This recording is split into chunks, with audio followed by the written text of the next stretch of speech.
गाड़ियों की दुनिया में ना एक ऐसा हीरो है जिसे हम अक्सर नजरअंदाज कर देते हैं, कूलिंग सिस्टम। ये इंजन की जान है और आज हम इसी गुमनाम हीरो को समझेंगे कि आखिर ये काम कैसे करता है और क्यों इतना जरूरी है। चलिए इस कहानी की शुरुआत एक सीधे सवाल से करते हैं। कभी सोचा है कि जब गाड़ी सड़क पर सरपट भाग रही होती है तो उसके हुड के नीचे, इंजन के अंदर असल में कितनी गर्मी पैदा हो रही होती है? ये कोई ऐसी वैसी गर्मी नहीं है। हम बात कर रहे हैं इतनी जबरदस्त गर्मी की कि वो लोहे जैसी मजबूत चीज को भी पिघला दे। सोचिए, यही वो आग है जिसके साथ इंजन हर सेकंड जी रहा होता है। तो साफ है, इंजन का सबसे बड़ा दुश्मन कौन है? यही गर्मी। और अगर इस दुश्मन को कंट्रोल में नहीं रखा गया ना, तो समझ लीजिए कि ये इंजन को पूरी तरह से बर्बाद कर सकता है। और यहीं इसी दुश्मन से लड़ने के लिए मैदान में उतरता है हमारा आज का हीरो, गाड़ी का कूलिंग सिस्टम। इसका मिशन बस एक ही है, इंजन को उस खतरनाक लेवल तक गर्म होने से रोकना, ताकि इंजन की उम्र लंबी हो और परफॉर्मेंस भी जबरदस्त रहे। इसे आप इंजन का पर्सनल बॉडीगार्ड या एक सुरक्षा कवच समझ सकते हैं। एक ऐसा सिस्टम जो हर पल, जब तक इंजन चालू है, उसकी रक्षा में तैनात रहता है। लेकिन ये बॉडीगार्ड अकेला काम नहीं करता।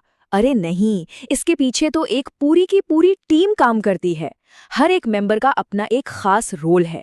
तो चलिए मिलते हैं इस जबरदस्त टीम से।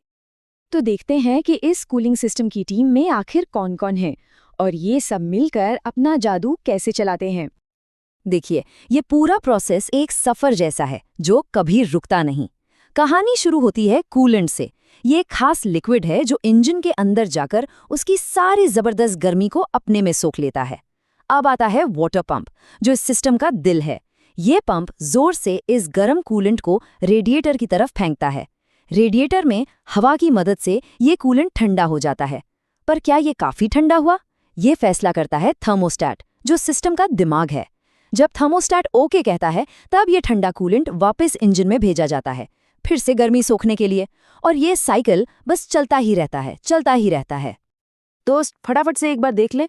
वाटर पंप यानी दिल जो कूलेंट को दौड़ाता है, रेडिएटर जो गर्म कूलेंट को ठंडा करता है, थर्मोस्टैट जो टेम्परेचर का बॉस है, कूलेंट वो लिक्विड जो गर्मी का ट्रांसपोर्टर है, रेडिएटर फैन ये तब काम आता है जब गाड़ी रुकी हो या धीरे चल रही हो, और होजेस मतलब वो पाइप जो इस पूरे सफर का रास्ता है। तो अब जब हम इस टीम को जान गए हैं तो सवाल उठता है कि इनकी देखभाल कैसे की जाए, क्योंकि सच तो ये है कि थोड़ी सी देखभाल और इंजन की लाइफ कई साल बढ़ सकती है। तो सबसे बड़ा सवाल, गाड़ी को ओवरहीटिंग की मुसीबत से कैसे बचाएं? घबराइए नहीं, इसका जवाब बहुत आसान है और कुछ बहुत ही सिंपल आदतों में छिपा है। बस कुछ छोटी छोटी बातों का ध्यान रखना है, जैसे हर 10-15 दिन में एक नज़र कूलेंट के लेवल पर डाल लें। हर 1 या 2 साल में कूलेंट को पूरी तरह से चेंज करवा लेना चाहिए। अरे हाँ, रेडिएटर पर जो धूल मिट्टी जम जाती है ना, उसे भी साफ करते रहना जरूरी है।